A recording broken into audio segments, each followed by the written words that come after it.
Bangladesh premier league BPL ক্রিকেটকে সামনে রেখে শেষ মুহূর্তের প্রস্তুতিতে নিজেদের ঝালিয়ে নিচ্ছে ফ্র্যাঞ্চাইজি দলগুলো। মিরপুরে একাডেমি মাঠে সকালে ব্যাটিং বোলিং অনুশীলন করেন দুর্বার রাজশাহী ও ফরচুন বরিশালের ক্রিকেটাররা।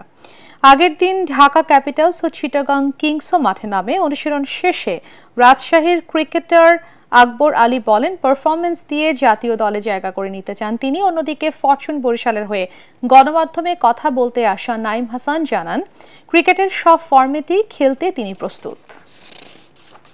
সবাই চেষ্টা করছি হলো আপনার সামনে তো সময় নাই। এখন আমরা যদি একটা লম্বা টাইম প্র্যাকটিস করার জন্য একদিনের টাইম আছে, ওই হিসাবে প্র্যাকটিসটা করা। অবশ্যই আমরা টুর্নামেন্টটা অনেক ভালো করতে চাই। অবশ্যই প্রথম লক্ষ্যটা থাকবে প্লে অফটা নিশ্চিত করা।